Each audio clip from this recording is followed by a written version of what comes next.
सभी विद्यार्थियों को नमस्कार। अपने इस YouTube चैनल पर आपका स्वागत है, अभिनंदन। हाँ, तो विद्यार्थियों, आज की हमारी कक्षा रहेगी 12th, विषय रहेगा राजनीति विज्ञान और आज की हमारी पाठ्य पुस्तक रहेगी स्वतंत्र भारत में राजनीति। और आज हम देखेंगे राष्ट्र निर्माण की चुनौतियां नामक प्रकरण। तो शुरू करते हैं विद्यार्थियों आज का वीडियो।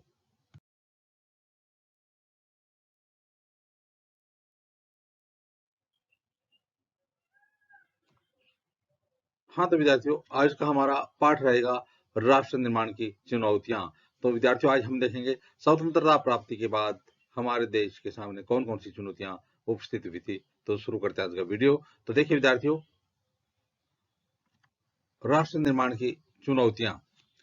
सन 1947 के 15 अगस्त की मध्य रात्रि को हिंदुस्तान आजाद हुआ। सन 1947 के 15 अगस्त की मध्य रात्रि को हिंदुस्तान आजाद हुआ था। तो हमारा देश 15 अगस्त 1947 को आजाद हुआ था। 15 अगस्त 1947 को स्वतंत्र भारत के प्रथम प्रधानमंत्री पंडित जवाहरलाल नेहरू ने इस रात संविधान सभा को एक विशेष सत्र के माध्यम से संबोधित किया था। तो देखिए, 15 अगस्त 1947 को हमारे देश के प्रथम प्रधानमंत्री कौन थे? पंडित जवाहरलाल नेहरू। प्रथम प्रधानमंत्री कौन थे? पंडित जवाहरलाल नेहरू ने इस रात संविधान सभा के एक विशेष सत्र को, कौन से विशेष सत्र को संबोधित किया था। उनका यह प्रसिद्ध भाषण भाग्य वधु से चिर प्रतीक्षित भेंट, यानी उनके इस भाषण को क्या नाम दिया गया? भाग्य वधु से चिर प्रतीक्षित भेंट या ट्रिस्ट विद डेस्टिनी के नाम से जाना गया। तो पंडित जवाहरलाल नेहरू ने स्वतंत्रता के मध्य रात्रि को जो भाषण दिया था उसे किस नाम से जाना गया? तो उसको भाग्य वधु से चिर प्रतीक्षित भेंट या ट्रिस्ट विद डेस्टिनी के नाम से जाना गया। हाँ, तो विद्यार्थियों, इसके बाद देखिए, हमें आजादी मिली लेकिन देश के बंटवारे के साथ। हाँ, यह तो निश्चित है कि 15 अगस्त 1947 को हम आजाद हो गए, लेकिन हमें जो आजादी मिली वो देश के बंटवारे के साथ मिली। सन 1947 का साल अभूतपूर्व हिंसा और विस्थापन की त्रासदी का साल था। तो एक बार बोर्ड की परीक्षा में पूछा भी गया था कि कौन सा साल था वो अभूतपूर्व हिंसा और विस्थापन की त्रासदी का साल था। तो वो था 1947। आजादी के तुरंत बाद राष्ट्र निर्माण की चुनौती सबसे प्रमुख थी। तो हमारे देश की आजादी के बाद हमारे सामने प्रमुख चुनौती थी राष्ट्र निर्माण की चुनौती। तो सबसे बड़ी चुनौती कौन थी? राष्ट्र निर्माण की चुनौती की प्रमुख चुनौती थी।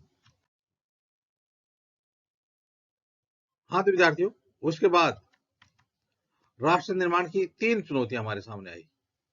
आज हम राष्ट्र निर्माण, चुनौतियां तो बहुत सारी थी, राष्ट्र निर्माण की अनेक चुनौतियां थी, लेकिन आज हम राष्ट्र निर्माण की 3 चुनौतियों के बारे में अध्ययन करेंगे। कितनी चुनौतियों के बारे में? 3। तो पहली और तात्कालिक चुनौती एकता के सूत्र में बंधे एक ऐसे भारत को गढ़ने की थी जिसमें भारतीय समाज की सारी विविधताओं के लिए जगह हो।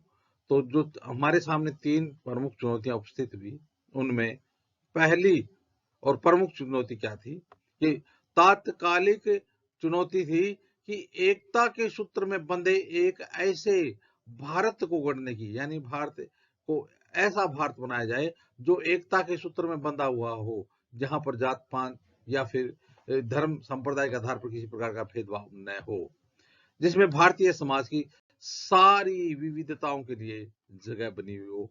तो यह हमारे सामने पहली चुनौती थी।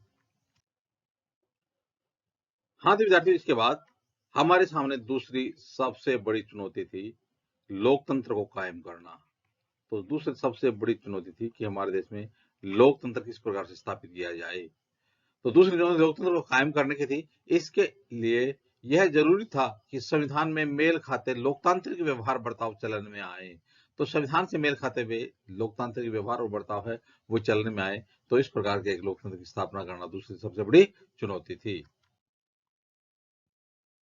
हाँ, तो विद्यार्थियों, हमारे सामने तीसरी सबसे बड़ी चुनौती क्या थी? तीसरी चुनौती थी कि ऐसे विकास की जिससे समूचे समाज का भला हो, न कि कुछ तबकों का, यानी समूचे पूरे समुदाय का भला हो, किसी तबके का भला नहीं हो।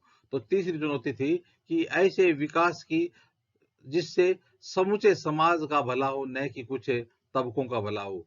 इसमें असली चुनौती आर्थिक विकास तथा गरीबी के खात्मे के लिए कारगर नीतियों को तैयार करने की थी। तो इसमें भी सबसे प्रमुख चुनौती थी, वो थी आर्थिक विकास। किस प्रकार से आर्थिक विकास किया जाए तथा गरीबी को किस प्रकार से खत्म किया जाए, यह एक प्रमुख चुनौती थी। तो इस प्रकार से विद्यार्थियों, आज हमने राष्ट्र निर्माण की चुनौतियां नामक प्रकरण देखा। आगे आने वाले वीडियो में इसी प्रकार से हम राजनीतिक विज्ञान संबंधी अध्ययन सामग्री देखते रहेंगे। आप भी अपने इस यूट्यूब चैनल के साथ बने रहिए। वीडियो देखने के लिए धन्यवाद।